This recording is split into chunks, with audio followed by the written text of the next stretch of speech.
Hello বন্ধুরা, কেমন আছেন সবাই? আশা করি ভালো আছেন। আপনাদের মাঝে আমি আরেকটি নতুন রেসিপি নিয়ে আসলাম।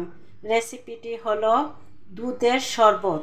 দুধের শরবত তৈরি করতে আমার কি কি উপকরণ লাগছে তা আমি দেখিয়ে দিচ্ছি।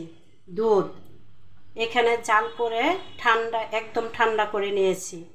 ঠান্ডা পানি, আইসক্রিম, ভ্যানিলা আইসক্রিম, জাফরানের রং, বাদাম কুচি, চিনি, গোলাপ জল। এই এই শরবতটা এই গরমের মধ্যে ঠান্ডা ঠান্ডা খেলে একদম মনটা জুড়িয়ে যায়।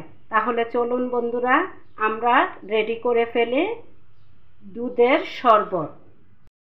আমি প্রথমে ব্লেন্ডার নিয়েছি, ব্লেন্ডারে দিয়ে দিচ্ছি 1 কাপ লিকুইড দুধ,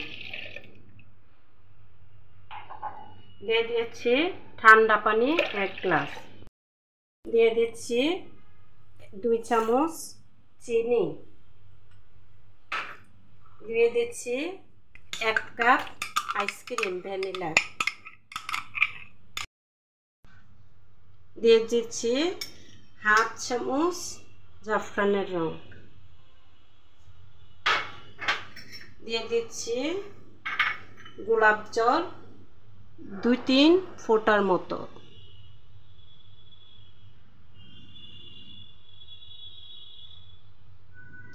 দিয়ে আমি সবগুলো উপকরণ একসাথে ব্লেন্ডার করে নিব। আর মাঝে মধ্যে বাদাম আধা কুচানোগুলো দিয়ে দিব। দিয়ে হয়ে গেলে আপনাদেরকে আমি পরিবেশন করে দেখিয়ে দিব। তো বন্ধুরা, হয়ে গেছে আমার দুধের শরবত, আমি পরিবেশন করে দেখিয়ে দিলাম। এরকম রেসিপি পেতে চাইলে আমার চ্যানেলটি ফলো করুন, সাবস্ক্রাইব করে রাখুন আর বেল আইকনটা বাজিয়ে রাখুন। যখনই আমি ভিডিও আপলোড দিব, নতুন ভিডিও আপনারা সাথে সাথে পেয়ে যাবেন সবার আগে। তো বন্ধুরা, ভালো থাকেন, ধন্যবাদ।